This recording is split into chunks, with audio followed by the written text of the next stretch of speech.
The most important thing is good communication.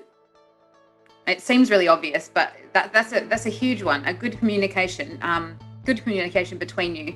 You need to feel free to express yourselves, to discuss problems as you guys against the problem, not you guys against each other.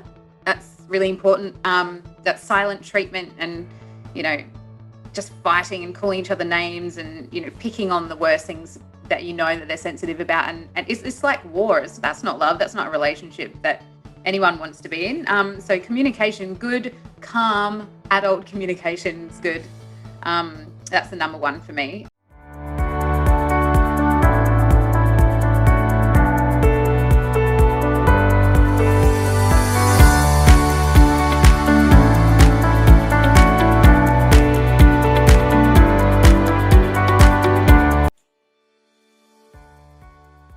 Cool. Welcome, Bethany.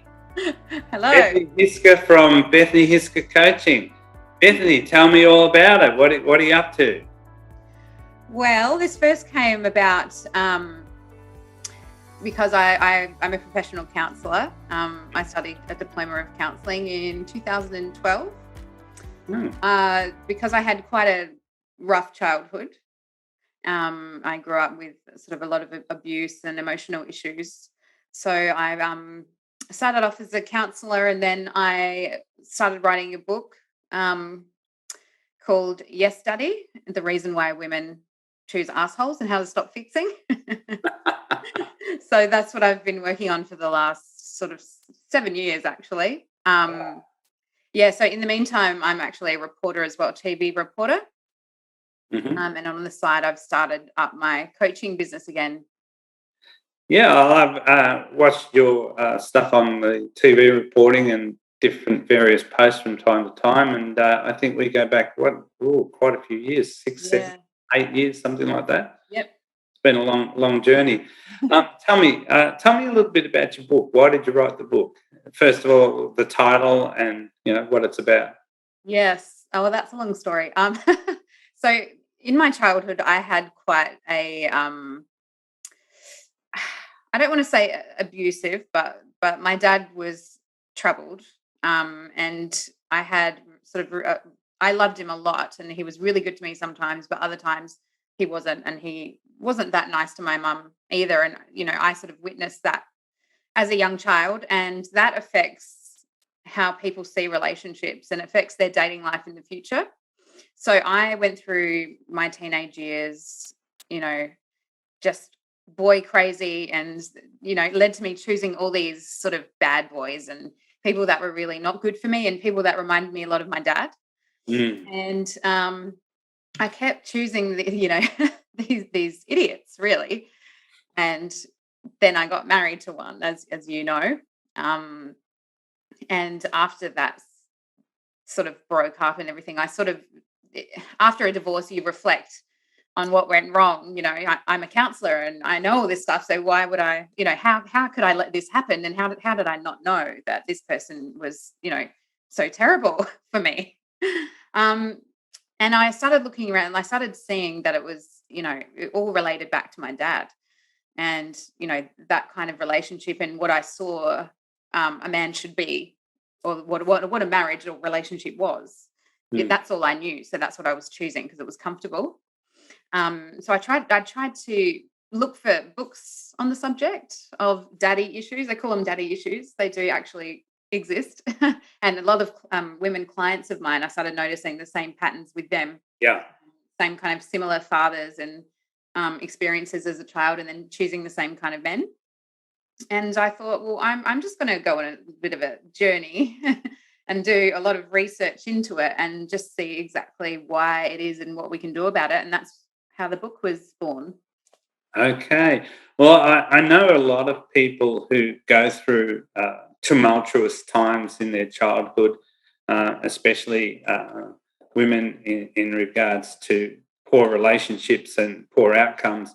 I know every one of them goes searching and seeking for answers. And by the time the answers show up, they're almost got a PhD in pain and trouble. So certainly with your experiences of what you've been through and your research, you're such a wealth to be a help for others.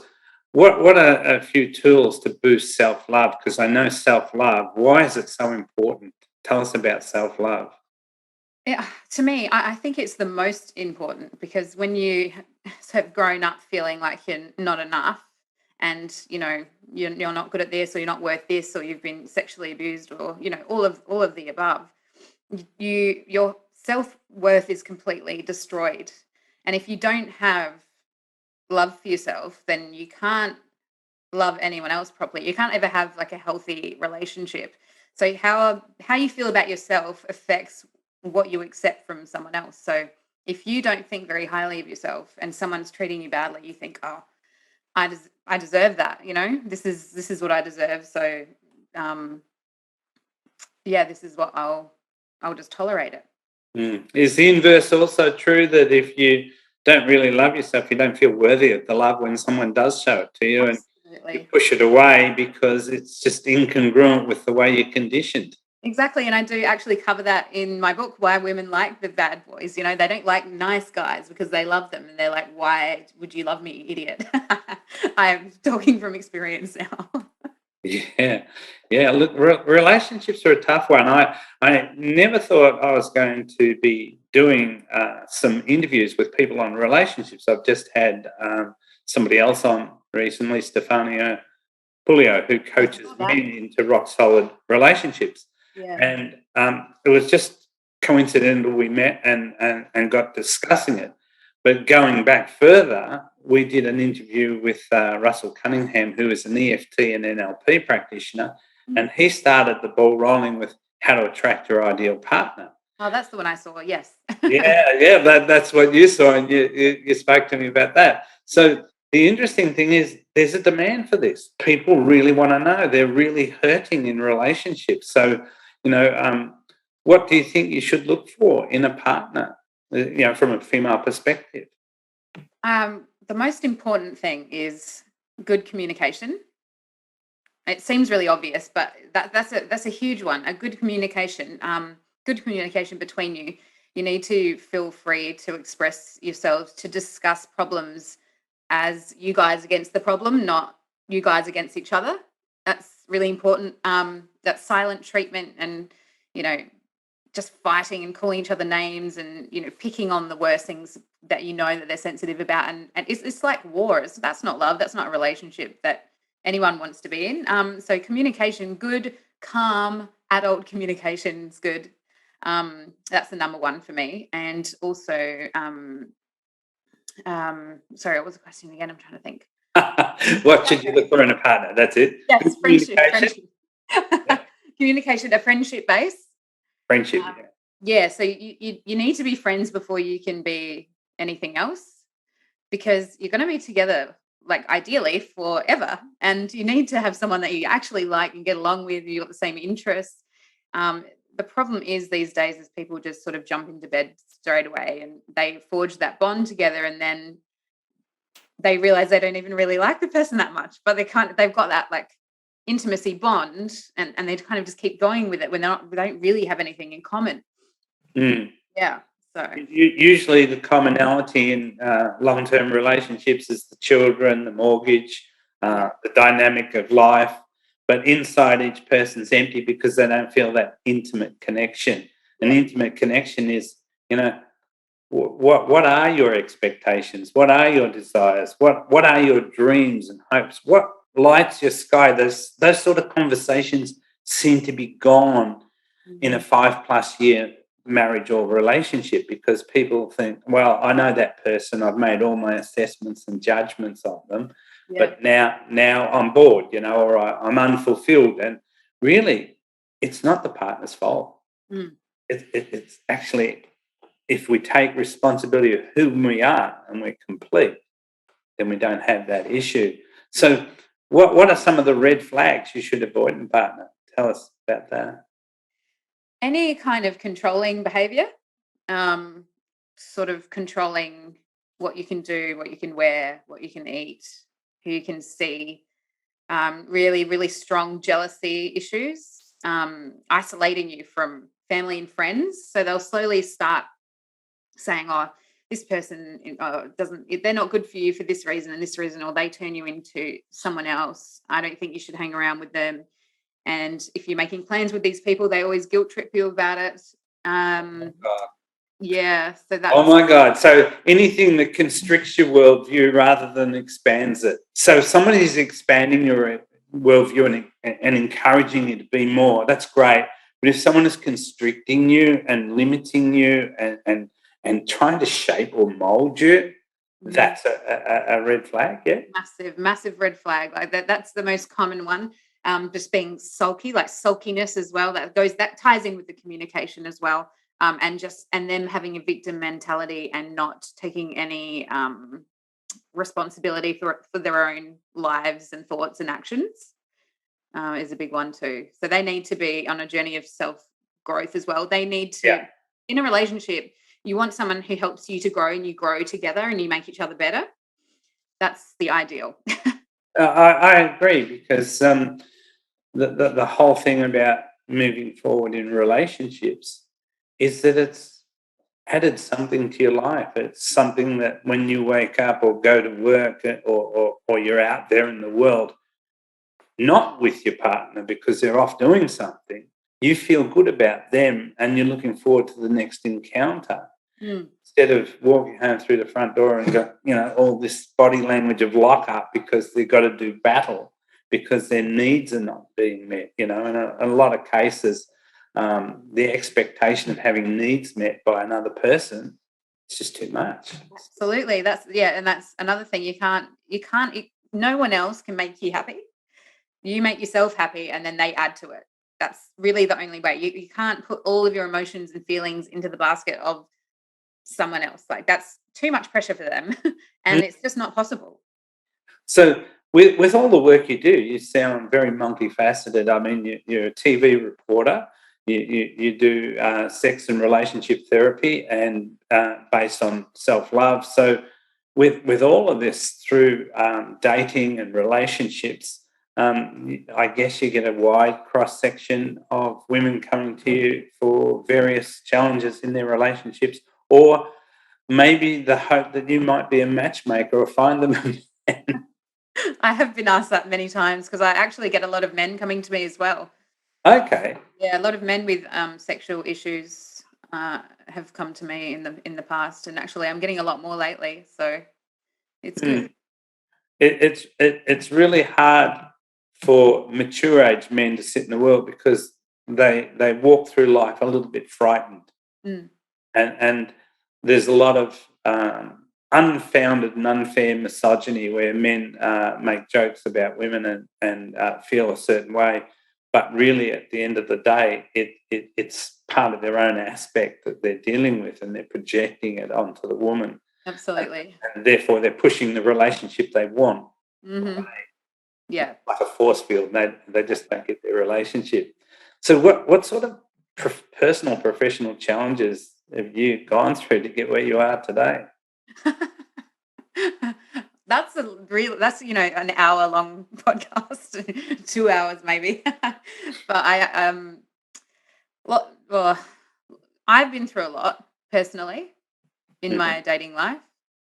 In my professional life, the reason that I went into reporting, when I stopped, I had my own practice, counselling practice, and I would care too much about my clients. Like there's a kind of you need to be able to keep yourself distanced. So I was getting too emotionally invested in their lives. Like I cared about these women so much that I was, in the end, not charging them and then buying their nappies for them and things like that. And it just wasn't feasible as a business. It is difficult as a counsellor because compassion is one of the prerequisites. And as soon as compassion kicks in and you find out the single mum that you're counselling and coaching has got a bottle of milk in the fridge and a loaf of bread and that's it, and you think, oh my God, and now I'm going to add to it by slapping her over the head with a big fee or something. Exactly. So it is difficult. And I know in my world where I counsel coach, there is a section where I do gift. I do, because people are up against a rock and a hard place, and I certainly don't want money to be an inhibitor for them. So, Yeah. like you, I have my finger in many pies so I can survive and still remain compassionate. Yeah. Yeah, exactly. So that's great. So tell me, what do you think are a few good tools to boost self-love? There's lots of tools that you can use to boost self-love. So giving yourself a break, just realizing that you're human and you're learning, and speaking kindly to yourself. Positive affirmations is, sounds like woo-woo stuff, but they do actually work. Stop speaking negatively about yourself. Start being more positive about yourself, positive about your body and positive about your life situation. So fitness and exercise, I know that might be scary for some people, but That's great. No. it really does help change your mood. So you need to exercise, move your body, and just start small. It doesn't have to be, a whole, PT routine or whatever. Just move your body gently, a bit of swimming, some light walking, put good foods into your body. Start small, drink lots of water, and it does actually really, really help your mood and your self-love. So there are a couple of things that I have used in the past. Did I say yoga? Yeah. No, yes, you have now. Yes. So yoga, and also no self-destructive activities. So if you've got substance abuse problems, obviously you need to get that seen to by a professional. But if you can try and stop the self-sabotaging, the drinking and the smoking and anything that sort of puts you in a situation where you end up hating yourself afterwards, that's also a good idea. I would guess for me, because I've gone through the self-love journey. I wrote a book called The Keys to Happiness and Self-Love Yeah. 7 years ago. I think I gave you a copy a long time ago. I can't Yeah. remember if I did. But what I find is, without self-love, you're not going to feel joyful. And without joy, you're not going to bring anything to the relationship that is going to be clean. It's going to be pure. It's going to be uplifting. You're always going to be having to falsify your integrity about how you feel and about your lovingness. Like for me, self-love, when what is it? When you truly love yourself, right? The right walls come down, the right boundaries come up. Exactly. That's so true. That's beautiful. I love that. It was something that became evident to me in a time of really deep reflection of the paradox of allowing stuff in and being vulnerable, but keeping stuff out at the same time. And that's when that adage came to me. And I salute what you do and people like yourself, because people are lost out there and they're trying to figure out their Rubik cubes themselves. And unfortunately, some of the pieces are missing off the little thing, and they can't solve the problem because they just don't know. But someone like yourself who has been through all the stuff that you've been through, they say the most beautiful lotuses are grown in the murkiest mud. And we those of us who've been really tried and tested and buffeted, and survived and come out stronger. I think I once asked God the question, why did I suffer what I did? And I was shown quite clearly it was that I would have compassion. That when someone says to me, I don't think you'd understand, or you wouldn't understand, I say, try me. I actually do. And I've watched your career, I've watched you transition through some of your hardships, and I'm certainly impressed with the work that you're taking on and some of the areas of almost not taboo, but where a lot of people are afraid to go. Yeah. You're prepared to deal with those specks that trip people up because they're not prepared to go there themselves and they're afraid to reveal and be vulnerable. So just want to salute and thank you. So Bethany Hiska, from Hiska Coaching, Bethany's TV reporter, as she's mentioned, and she helps women through the journey of looking after their partnerships and their relationships. So, have you got any words or pearls of wisdom you want to share with the audience? Yes. I just wanted to say to anyone who is feeling like, I know the feeling of being just broken for the last time. You've had that heartache that you feel like you just can't do this anymore. You don't know what you're doing wrong. You don't know why you're choosing the people that you're choosing, and you're just, sobbing in a fetal position in the corner, going, "Why me? What can I do? How can I help myself?" And I just implore you to get back up and use some of the self-love exercises that I have brought up in here.